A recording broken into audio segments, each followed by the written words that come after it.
Hi, everyone. Welcome. I'm Susan Sprung, CEO of the Producers Guild. I'm honored to welcome you to this special annual pre-awards event where we gather to celebrate the artistry of documentary storytelling. It's my pleasure to introduce our Documentary Nominees Roundtable, which is featuring the 6 films nominated for Outstanding Producer of Documentary Motion Pictures. Please join me in welcoming today's moderator, Carolyn Hepburn. Carolyn's an Emmy, Peabody, and Gotham Award-winning producer who joined ESPN Films in 2022. She's also a 2025 PGA Award nominee for Outstanding Producer of Nonfiction Television for ESPN's 30 for 30. She's built an impressive career, shaping compelling, critically acclaimed documentaries with producing credits including Velvet Underground, The Mole Agent, 1,000 Cuts, One Child Nation, Life Animated, and Wiener. Take it away, Carolyn. Thank you so much, Susan. Hello, everyone, and welcome to the 2025 PGA Awards Documentary Nominee Roundtable. My name is Carolyn Hepburn. I'm very excited to be moderating this conversation with the nominees this year. So we're going to get right to it. And our first nominee is Michal Dweck from Gaucho. So I'm going to go around the Zoom window here, call on each person, and if you could just give a very brief description of your film and also tell us how the film came to you or how you came to the film, that would be great. So we'll start with Michal. Hey, everybody. Well, I'm so honored to be here with everybody. It's the first time I'm actually meeting everybody here. Gaucho is a film about Argentine cowboys and cowgirls living beyond the boundaries of the modern world. And the film was made in Northwest Argentina in a pretty remote area in the south of region. And it took about 2 years to make the film. We started in December 2021, and we finished it about a year ago.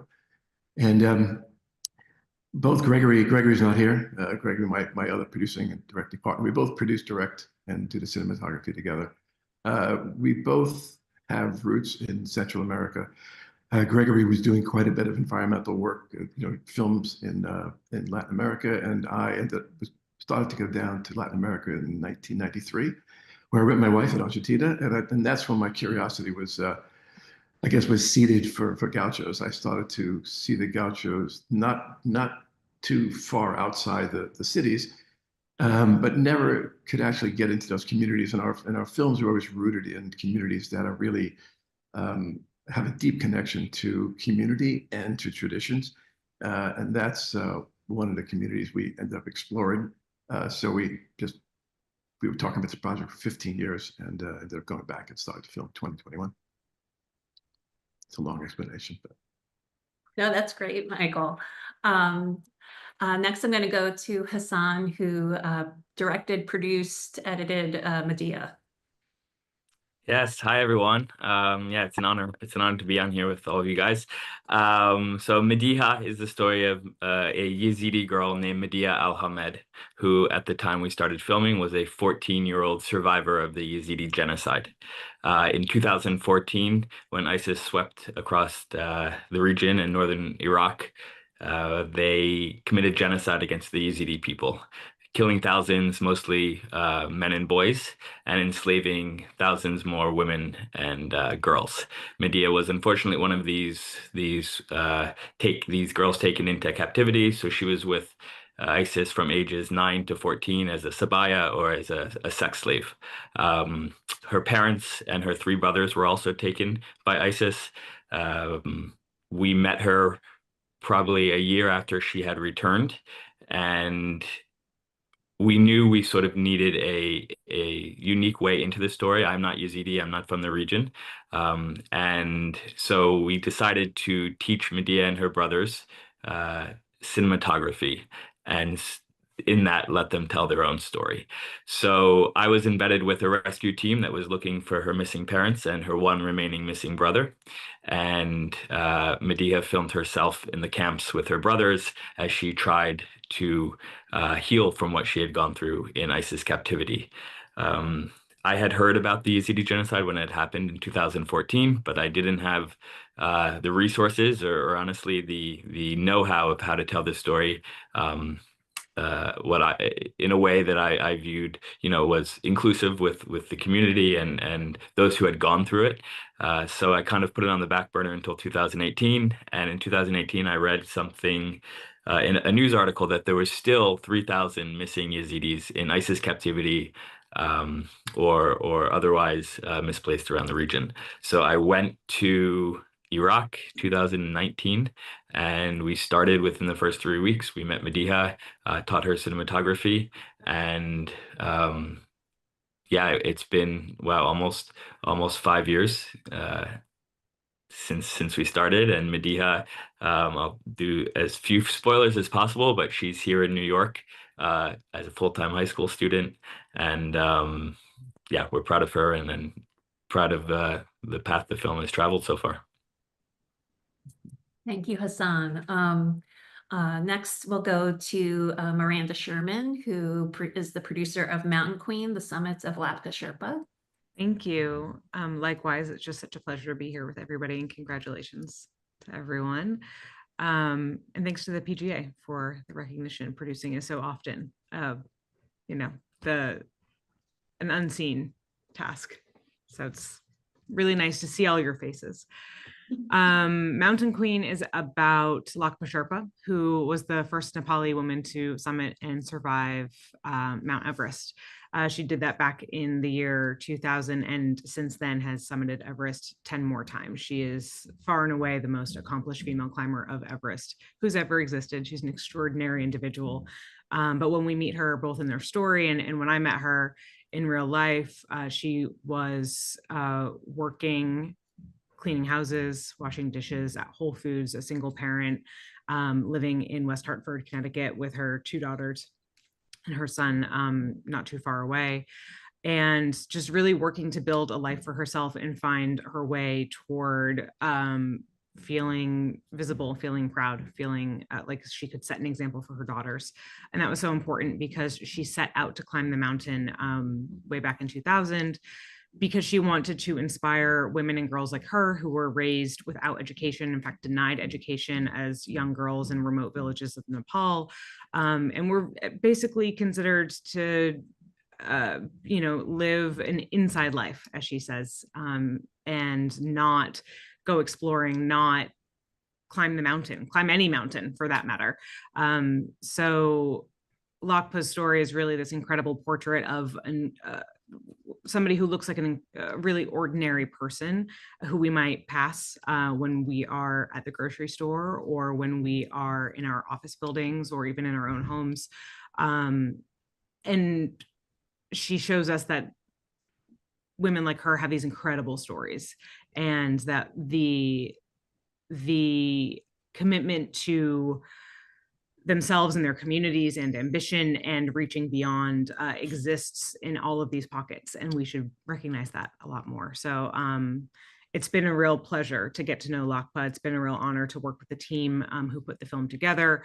I read about Lhakpa's story back in 2017, and at that time did not, I think similarly to Hasan, did not necessarily feel that it was totally equipped to bring something to her, knowing that this is her life story and this is so important to her. But then followed her story up again a few years later and found that she was working with this great team at Avocados and Coconuts in San Francisco. And together we just knew that Lucy Walker would have the style and the experience to really tell this story at the elevation, no pun intended, that we really wanted to make sure that Lhakpa's story was told at. Great. Next, we'll go to Paula DuPré Pesmen from Porcelain War. Thank you all so much. And it's like everyone's mentioned, it's just great to see you all. Producing is a quiet behind the scenes role, and it's nice to see you all. You've done some amazing films. So Porcelain War is a little bit unique for me. The subjects of our film are from Ukraine. They live in Kharkiv. They're about 9 miles from the Russian fighting line. And the co-directors and the other producers that I work with, they had never made a documentary before. So I was introduced to them early on and helped find ways that we could work together so far away.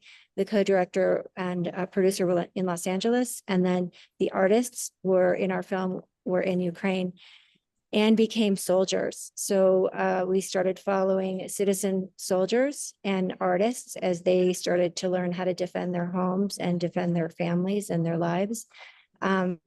We ended up, you can't send things into Ukraine. So we ended up finding a volunteer who smuggled in our cameras and got them all the way to the east side of Ukraine. And our co-director in Los Angeles started setting up Zoom tutorials and showed them how to use the equipment. And then they brought in their best friend who is an oil painter and started showing him how to use the cameras. And this footage at the beginning of our film is the first footage he shot. We thought we were going to be filmmakers, and they became artists with cameras. We ended up expanding our filming. We sent 15 cameras in. All the soldiers in that unit started to wear body cams and learn how to use GoPros. We dealt with, we had to stay 3 months behind for their safety and not give away their locations. So we were dealing with trying to keep the footage secure, a firewall, keep them safe and stay behind them. And we dealt with, shelling, daily shelling. Their city is still nearly every day under fire. So throughout the whole filming, we were trying to get power so that we could upload footage, do conversations over Zoom, and continue to support them so that they could tell their own story of what was happening. And it was so beautiful about them, and not a surprise, but unique to us, was they really didn't want to film the war. They wanted to film what they were fighting for and the beauty of the humanity and their country and art and the importance of protecting culture and resistance. And they use their figurine art to tell their stories. We worked with an animation company in Poland. They studied all of her drawings and they hand drew 7,000 frames of art. And we use that to actually tell their stories through their own language of art on their figurines. And it's been just a really humbling journey, traveling with them and sharing their film over the past 2.5 years. We've finished it last year in January. We've been traveling since, trying to do impact campaigns and we don't have distribution, so we're just trying to be on theatrical. So we have theatrical in the US.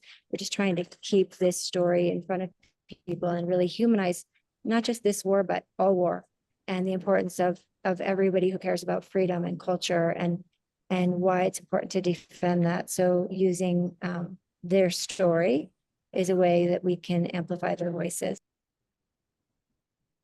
Thank you, Paula. That's amazing. Next, I'm going to go to Lizzie Gillett, who's the producer of Superman, the Christopher Reeve story. Brilliant. Thank you so much. And like you've all said, it's such an honor to be here with you guys. And I love hearing producers talk because it's always the directors that are normally talking. I'm one of the producers of Superman, the Christopher Reeve story, Super/Man, which we did because we made the film entirely independently. 15 financiers passed on it. So we had to be careful legally that Warner wouldn't sue us, basically, for using the Superman name, for using the logo. So yeah, it was a risky film. It doesn't sound like it, but we developed it, we financed it entirely independently. As I said, 15 financiers passed on it until we met Words and Pictures, who financed the whole film, and then we made it. But Superman is a film about Christopher Reeve. Most people know that he played Superman and then he had an accident, and that's really the limit of what most people know. And as filmmakers, we were so astonished to learn that it's a story of like universal human love. It's a blended family. It's about legacy, and the family had all this home movie archive from before the accident, from after the accident. And what I think we found most astonishing and what we've been able to put in the film, and I think what has moved audiences around the world, is that whilst he was this amazing 6'4", super handsome, like very successful Hollywood star, he was running away from all of that, and he actually didn't want to be Superman, and he was trying to do all these other roles that didn't work. And it was only after the accident that he realized, I can harness the power of Superman to change the world, which sounds cheesy, but like he really did change the world with stem cell research. And, you know, in the film, the children, Chris's children, say he became a better father. You know, after the accident, he was more present with his children. He taught his son to ride a bike, not being able to breathe on his own or move a single finger in his body, just with his voice. And so the film has been received amazingly. You know, we took it to Sundance. We didn't know if anybody would buy it or anybody would see it. And then we had this incredible situation where, you know, lots of people wanted the film and we could kind of dictate the terms on which we sold it, which was amazing privilege. And we insisted on theatrical because we strongly believe that people should see films together and that's the best experience. And we managed to get a cinema release in 43 countries and we opened on 1,400 cinema screens in America. So it's just been amazing and such a privilege. But of course, the real beauty comes every day when people text me. And I think the community that this film has resonated most with is actually carers of disabled people, because carers, if you've seen our film, it's actually his wife Dana who's the hero. Chris isn't the hero, it's Dana, and she's this incredible person who's so inspiring and positive. And a lot of people feel that carers of people who have accidents don't get the attention that they deserve. So yeah, we're very excited and love people seeing it and talking about it. And it's so inspiring hearing about all of your films. It's just like the work that's gone on here is probably about 100 years between the different films. Thank you, Lizzie. And last but not least, we'll go to Michal Weits, who is with We Will Dance Again. Yeah. Hi, everyone. It's really an honor to be here. So We Will Dance Again tells the story about the Nova Festival massacre during October 7th. In this massacre, it was a music festival with almost 3,000 young people age around 20 went on dancing in the festival. It's a trans festival, and at the end of that day, almost 350 young people murdered, more than 50 people got kidnapped to Gaza, and hundreds and thousands of people injured in their body and soul. For us, it was, I think that all of us, and especially the documentary filmmakers, were extremely shocked on the October 7th, and the feeling that you're freezing and you don't have nothing that you can do, or and the party location was closed area. And I think that even journalists, it was very difficult to get there.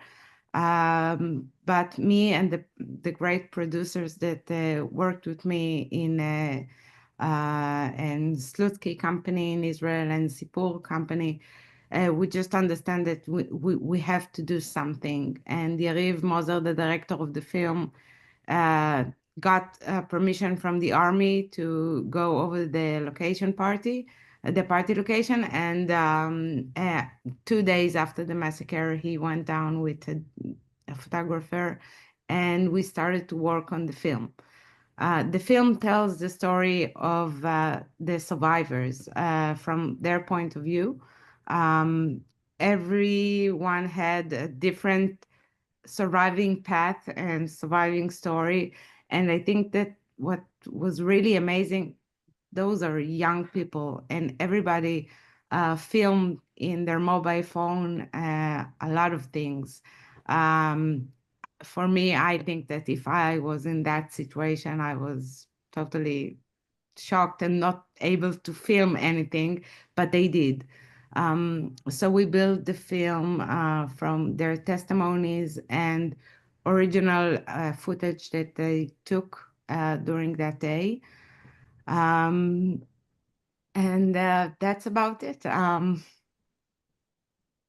I'm going to pivot back to you in just a second with this first question because it's kind of a natural segue into the question that I have. So, 5 of the 6 films that have been nominated this year are either set in areas of conflict or deal with individuals who are experiencing intense trauma. And so I wanted to see if you could talk about the aspects that are at the forefront of your mind as you are producing these films, of how to produce them, how do you take care of your participants and their well-being, or if you want to talk about the way in which you construct the story and tell the story, and so that it's accessible to audiences. So I'll start with you, Michal, to answer that question. Well, I produced a lot of films, but I think that this was the most difficult film to produce because on the one hand, you need to be very practical and to produce the film. And on the other hand, we shot the interviews on December. It was 2 months into the war. And it was very difficult for all of us. And it was so difficult. And you felt like you have a great responsibility bringing out the stories and taking care of them. So we had psychologic on the set. And of course, before we finished the film, we had a private screenings to the survivors and to the families of the hostages, and for families that their relative were murdered in the festival. And I think that for me as a producer, it was being strong all day and doing my job, and at night everything is coming out. We went through Hersh Goldberg. Pauline family was one of the hostages, and we all were sure that he will be free in the next deal or the other, but he was murdered in Gaza. So for us, it was very, very difficult because we knew the family and we went a year with them. So we were brokenhearted. So it's difficult. It has, of course, an impact on you as a human being. But yeah, a lot of difficult moments because everything was so fresh. But that was the only way to capture the stories as they fresh and still during the war. Yeah, I know it's so hard doing these types of stories and caring for your participants, but also self-care and making sure you're mentally and emotionally, I think we take for granted the effect that these stories have on producing, on us in producing. So it's a really difficult thing to navigate. And I'll switch to Paula, since you were also doing a story, the Ukraine war is still going on, of like what you were thinking about too. You mentioned a bunch in your introduction, but if there's anything else you wanted to elaborate on and what you think about in producing the story, or how you told the story with your filmmaking team. Yeah, for us, like when we first contacted them to see when they were leaving, and they said they're not leaving, that they're going to stay. And these are just regular people like us. They are IT people. There's a farmer, they're just regular citizens who had to learn to fight. Knowing that, we also knew that they were not experienced soldiers. We were very concerned about them. And when you submit your festival to Sundance, you have to talk about your safety plans. What is your safety plan when their city is being invaded and they're being killed? People are literally being killed in their homes, in their bedrooms. This is not a frontline fight. It's also just being attacked in their homes. And it became clear that they were not going to leave, and they really wanted to tell their story. I think for us, we felt at first that we should go there and and support them. And then we realized, no, we would be actually imposing on their story. And the best thing is to let them use their voice.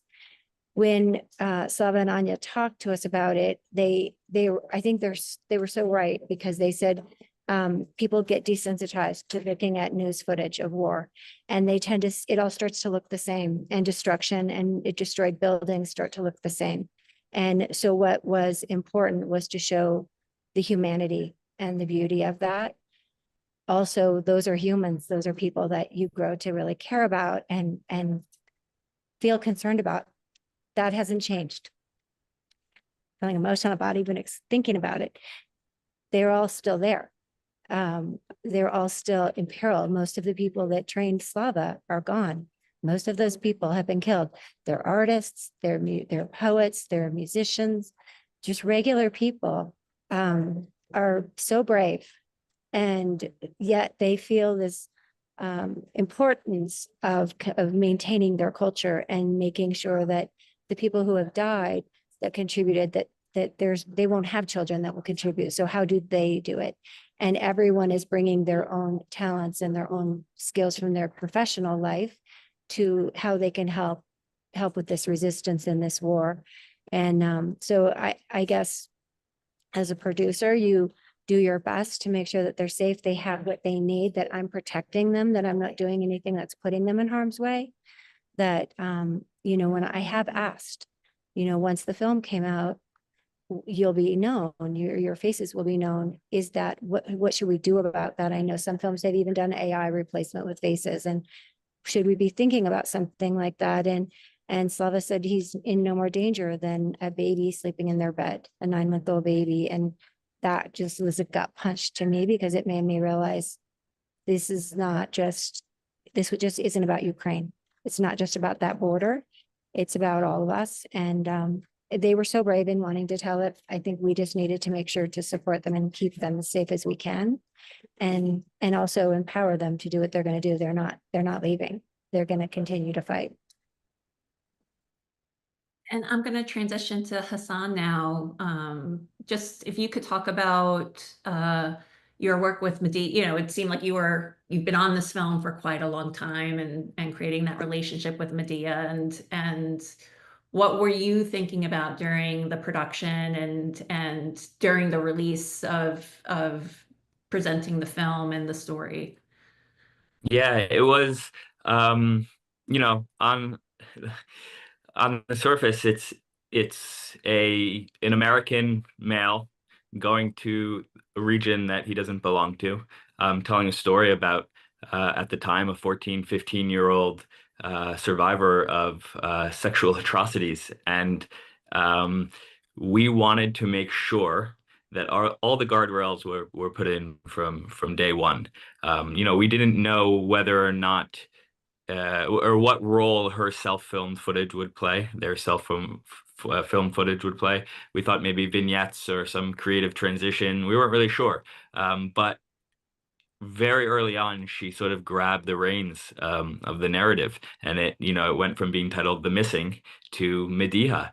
And so we slowed everything down even more, and we wanted to make sure that she had, duty of care. That was baseline. But even more so, we wanted to make sure that we promised her and her siblings and her community time, that we weren't, after the genocide happened, every news outlet covered these stories, but it was always the lurid details of sexual slavery and ISIS and all the atrocities they were committing. And it was never really, the participants were never given the time, we felt, to tell their story how they wanted to tell it. So we told her and her siblings and their community that we're here for as long as it takes to tell this story how you guys want it told. It ended up being, I was over there off and on for 4 years in Syria, Iraq, Turkey. And I think that really, and of course, from the producing side, that was also financial constraints. That was also COVID. So there was those real, real reasons of why we were over that long. But that allowed us to, I spent countless nights in the camp. Annalise Mecca, Alexander Spies, Faranisa, my producing partners, they Stephen Nemeth, they supported Mediha and her family when all the cameras were off. That was doing homework, that was eating meals, that was talking through trauma and what they had been through. Because she was wandering around the foothills of Iraq with her camera and using it as a journal. But we had to let her know that her message and her words were going to reach potentially millions of people. And one of the first lines of the film, she says, my community doesn't want me to speak about this. And we're very cognizant of the fact that some survivors of the genocide and returning women, some of those survivors were, nonverbal, they were catatonic, and speaking out was the last thing that they needed. But for Mediha, she was different. Speaking out made her feel better. Speaking out and sending her message to the world, that was her healing process, and filming was part of her healing process. So we made sure we slowed everything down and made sure that all those guardrails were sort of realigned in a way that Mediha would be able to use the film and the filming process continue to use it as a healing tool, but also let her know that, what's the festival circuit like? Because she's been to a bunch of festivals, what is distribution going to look like? Who's going to be watching this? Endless consent and continuous consent workshops with her and her therapist. After, probably the 10th one, she just said, "Why do you guys keep asking me if I want to tell my story?" And so we just sort of left it at that. And she's been on the road with the film for a year. She watches every screening of the film at every film festival. So that's hundreds of screenings so far. And how she explains it, it was, the strength she first felt by speaking into that camera lens continues, and she watches herself on screen and just continues to find strength in her film, because it is very much her film.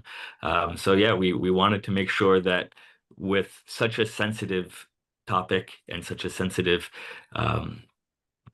group of participants, that we wanted to make sure that an oft traumatized community did not receive further damage through our film. And we continue that to this day as the festivals start to wrap up. I feel like that's a great segue also to Lhakpa, Sherpa, and her daughters. Miranda, can you talk about, the film goes into domestic violence, and you see Mediha process the violence that she endured. You also see Lhakpa and her daughters kind of processing domestic abuse. So can you talk about what was in the forefront of your mind? Because it was also a lot of it was captured kind of in real time, especially with Lhakpa's oldest daughter, processing trauma, and like what you were thinking about as all of that was unfolding. Yeah, absolutely. It was a little complicated. Every every project is a little complicated, but this was interesting. It's really, and what everyone's saying here really resonates. For us, I think we started with a real two-way educational process. For the producers, it was very important that we heard from Lhakpa and from her family what was important to them in sharing her story, where they felt comfortable, where they felt uncomfortable.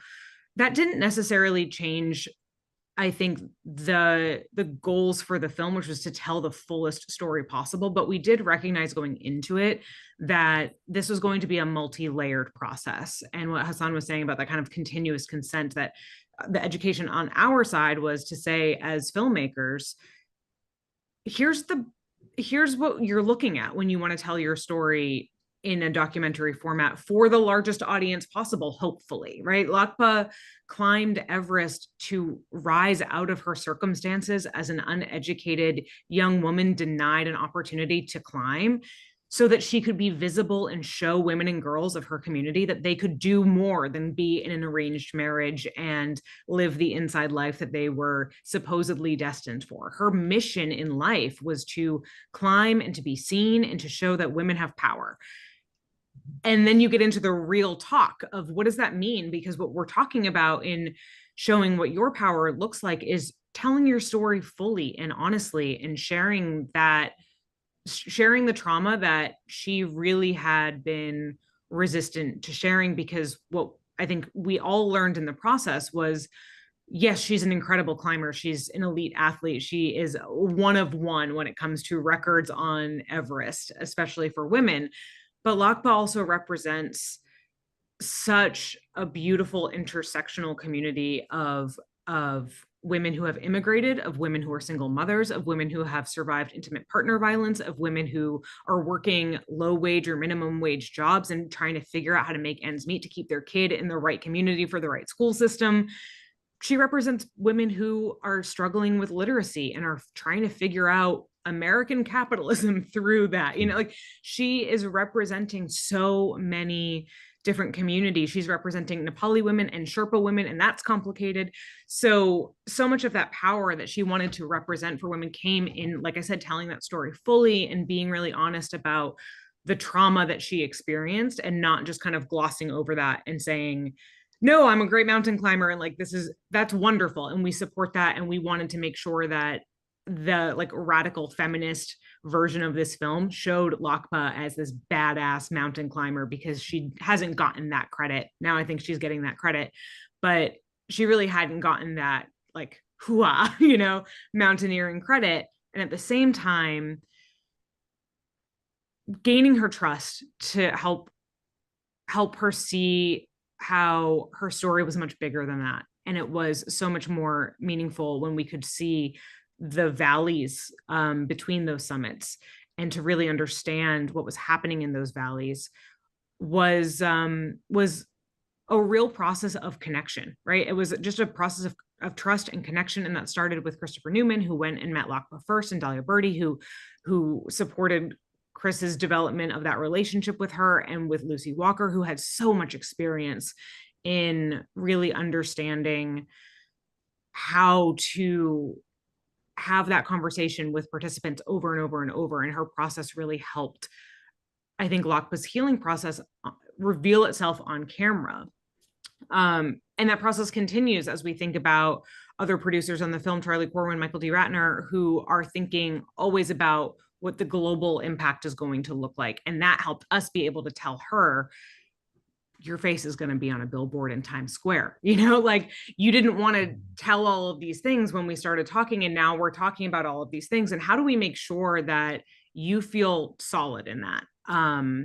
And because ultimately she did want to share the depths of those values. She saw the value in that. And I think what happened was, in the process, especially in the process of filming, especially as we started to talk more and more and say, what happened there and how did that feel? And as Lucy revisited challenging conversations to really understand what was going on, right? Not even to say, this is where the story needs to go, not really at all, but to say, where are you coming from? Where are we meeting you right now? What's your situation? And how do we kind of peel back these layers to understand your motivation for climbing, and what keeps driving you? That was all happening in the presence of her daughters, who hadn't seen their mom open up really that way. Mm.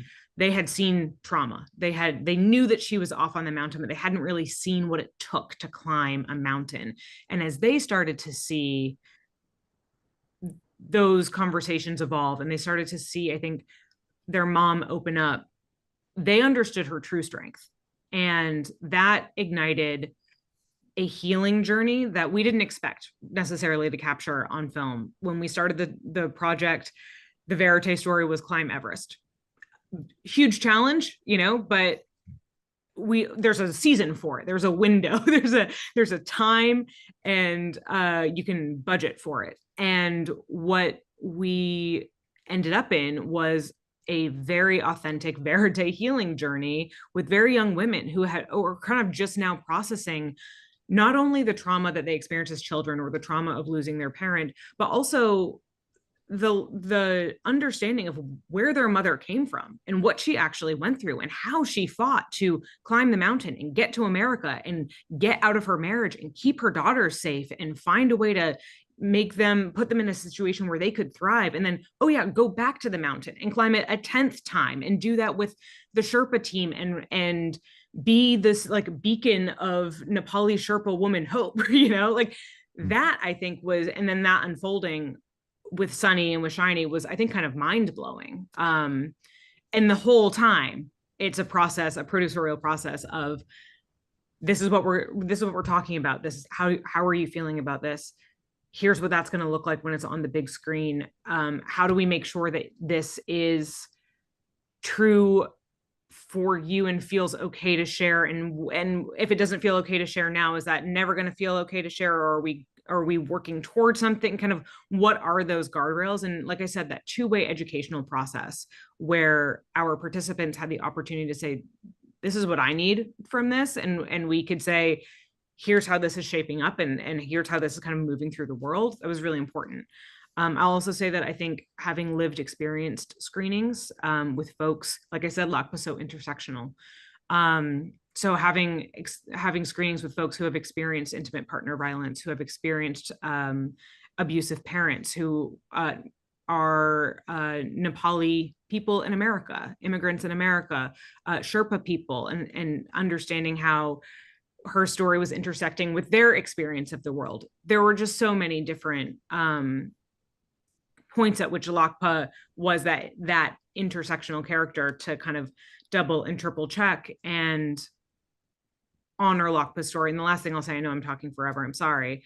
But I think one of the things that came out of that, what do you need from this story, was Lhakpa's ownership of her story. She, because of how she grew up and kind of how she got onto the mountain, and which was, you know, cut your hair, pretend to be a boy, lie to get a job as a porter, and just come hell or high water, get on the mountain. Lhakpa didn't have a lot of her own story. She didn't have footage. She didn't have photos. She is a Sherpa woman. They are very, the Sherpa people are very rarely photographed at the summit of Mount Everest. And Lhakpa didn't have, even though she was the one summiting, she didn't have a lot of that stuff. And then even worse, she left a horrifically abusive marriage, and all of her childhood photos, the photos of her children, of her summits, all of that stayed in the home that she left.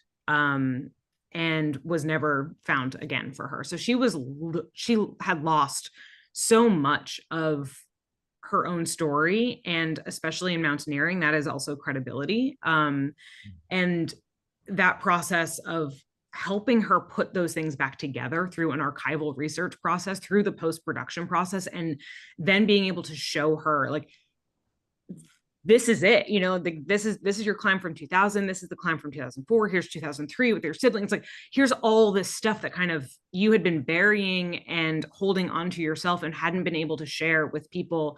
Not only was she sharing her trauma in a way that I think was in fact healing for her and her family, she, by the making of this film, was able to bring together those pieces of her life that had been kind of scattered across the earth, you know, through those various valleys, to truly represent who she was. And that healing journey for her, and what that did for her daughters, and sort of amplifying who she was at home and who their mom was incredibly powerful. And I think was a really important part of that duty of care for our participant, was just making sure that we were helping her bring those pieces of her life together so that she could hold on to it more and have ownership of it for maybe the first time.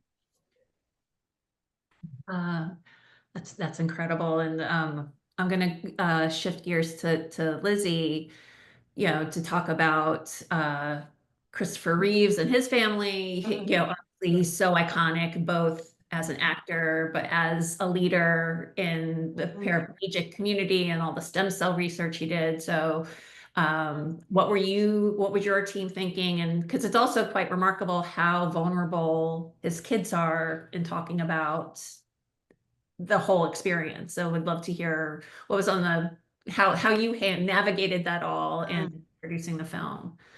Well, I think all of us share this belief that the foundations of a film are crucial. And the foundations, you know, I'm sure lots of us have met with various well-known families and estates who are interested in doing a documentary, but really just want a puff piece and really want creative control and all of that. So anyway, the Reeve family had been approached over the years, but kind of, I mean, they've all got their own lives. They're not professional siblings, you know, they all have amazing careers, the 3 children, and doing their own thing, and they just weren't organized and it wasn't their focus. And so it was a young archive producer who approached them and asked them, did they have tapes? And just by chance, they were organizing a house. So everything kind of came together that they were ready to tell their story. It was about 18 years since their father had died. They had all this home movie archive. But for us as producers, it's always about the foundations. And so those first meetings with the Reeves to talk about they wouldn't have creative control, you know, we would need, and they were very clear that they didn't want a hagiography. They wanted a full picture, but it's very easy for people to say that, and very different when people see. And what I love about the film, and the part I find almost most moving, is when Chris talks about the accident honestly, because he recorded his own autobiography, and he talks about, what the fuck? Why didn't I put my hands down? What is wrong with me? I have ruined my life. And I've ruined my partner's life. And he says to her, maybe we should let me go. And so all of this really deep emotional stuff amongst their family that they had gone through, but they hadn't really talked to each other about, is in the film, both because of the archive and these incredibly intimate. We didn't know that the kids had made a deal with each other, that they would leave nothing on the table with these interviews. They would say everything. And you know, Will brings this incredible letter from his mother. So for us, it was the foundations. They gave us all their home movie archive. They hadn't actually seen it themselves.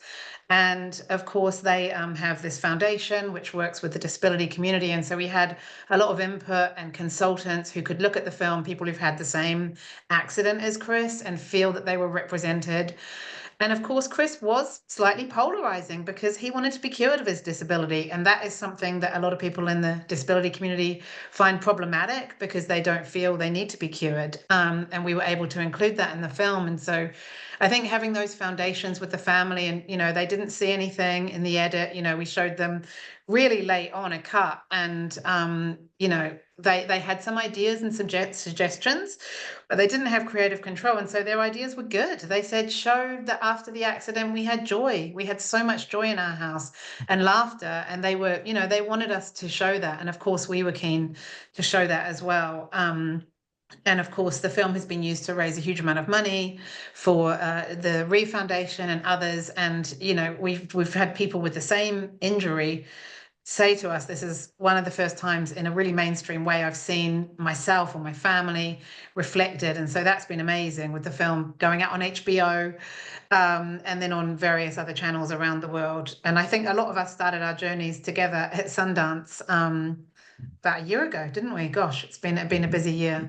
But it's so inspiring to hear all of the elements of the producing that's gone into these films. It's just really impressive. And I agree. And I'm gonna switch to Michael, who is a little bit more of a brighter spot because of the celebration of the Gauchos in your film. And if you could talk about how you approached them to get them to agree to participate, and did you have to talk them through the distribution and the release, like a festival premiere and the release? How engaged have they been in the release of the film? And what were your, you know, what were some of the things you thought about when you were creating the film and like keeping them engaged? Well, because we never start our films with a story. We end up spending weeks and sometimes months just exploring without a camera. And in this case, in Argentina, you know, much of the early production time was equally focused on research. And as we film, we start learning things that lead us to other places. And that also helps us understand the lives of the people that are going to be eventually in front of the camera. And so you know, through this process, we begin to feel the world, because most of how Gregory and I work is really intuitive. We just like to spend just time just trying to feel this place and let it reveal itself to us. And that also that also determines to us how it's going to be, how it's going to feel cinematically. Because our job, the way we look at it, is just to, just to kind of feel the world and translate the experience we have into cinema, and to use the full power of cinema, to translate that to an audience experience. So, the more time we spent in this community, we started to hear this term Gaucho. And what a Gaucho means you're fully Gaucho. That means you know the dances, all the traditions. You have your own cattle. You're living off the land. And if you're Gaucho, you're really a poser. That's kind of what it came down to. So we always had a lot of our characters saying, well, that person's not Gaucho. That person's really Gaucho. So that was like an ongoing conversation that we had between characters. That was pretty interesting. But it took us, it probably took us a good year to immerse ourselves in these communities, and we become like family to them. We spend, the way we shoot for 3 weeks, and then we take off about 3 weeks, sometimes 4 weeks, then we come back and we do this over a period of 2 years. It also gives their lives time to kind of evolve. And then, during this process, we kept hearing about this woman, Guadalupe. And it kept coming up, say, if you want Gaucho, you have to talk to Guadalupe and Tati Ganza, who ended up being a father. So we finally, and to get this place is not that easy. It'll take Gregory 36 hours, and then another 4-hour flight, and then 9.5 hours on horseback to get to where we're gonna shoot. For me, it was about 10 hours less. But we finally met Tati, and he presents himself with his daughter. And at the time, she was 16 and a half. She says, this is the woman who is Gaucho, and she's going to be, she's everything you want. And then, we started to spend time with her, and we saw that, she has 5 brothers and 1 sister, and she is the only person in this world, in this man's world. These events are called jineteadas, and they're really rodeos, but they're rodeos in a very, very dangerous sense of the word. Nobody's wearing any sort of, helmets or vests like they do in, kind of South America and North America. These are just, you kind of get onto a wild animal, and then you just kind of just see whatever you can do to tame this animal. Eventually the animal kind of becomes yours. And we started to, through the process of taming, we started to see things like she was laying on a horse and sleeping for 2 hours. And we didn't know what she was doing. And she explained to us, well, she's matching her heart rate in her neck to the heart rate of the horse. And then they become one. And we watched her basically catch a wild horse first, and then go through the process over those 2 years of becoming her best friend. And that just came with time. And the same with the other characters in the film. We met Santito, and Santito is like an amazing person. He's just, he's a DJ. He has a Gaucho radio station with 10 people listen to every day on transistor radios. He also distributes newspapers by horseback to 8 people in the town. He's a dancer, he's a singer, but he's kind of the glue of this town. He's like the town crier in a way. But over time, the 5 characters that were filming became the kind of the root of this beautiful community. And their stories, eventually evolve. We follow the arcs of 5 characters, and then when we assembled this film, the edit is quite challenging because it's a kind of a mosaic structure. So we're dealing with 5 characters, each with an arc, and then we have a film that has an arc. So it's quite a bit of a challenge. And we also, in our filmmaking, we don't believe in cutting scenes. They're all one-shot scenes, and that gives us a way to. I mean, we're trying to figure out how can we use cinema to immerse you into this place and feel how we feel, and we feel that's kind of the best way to do that. And it gives you time to study these worlds and to participate, so you can really notice. Look in the wall of a kitchen, and it's a house made of mud and straw, and look at the pot in the wall that's probably been handed down 5 generations. Listen to the sounds. We spend quite a bit of time on sound design. Listen to the sounds of a world, and we're trying to teach an audience how to see again, as well. We want you to really understand that you can slow down and take time to immerse yourselves in these worlds and understand the beauty in these worlds. And this particular town, it was a very, very hard life these people were living, but yet they made the choice the choice of freedom, of to be free of the government, to free of modernity, and the challenges and the consequences that come with that. But that's kind of what we like to do with our films, and that's what we did. Well, it's a beautiful, lovely film, and Thank you. incredibly, that's been an hour. This conversation has been amazing, and I have a lot more questions that I would have loved to engage you all with, but I want to thank you for taking the time to speak today, and huge congratulations and best wishes on this nomination to you all. And just again, a big thank you for participating and giving more insights on these incredible films. So that wraps this roundtable. Thank you so much, everyone, also for watching. Thank you, Carolyn. Thank you. Thanks, Thanks, everybody. everybody. Nice meeting everybody. You as well. Congratulations to all of our nominees. Thank you for such a fascinating conversation. Have a great evening.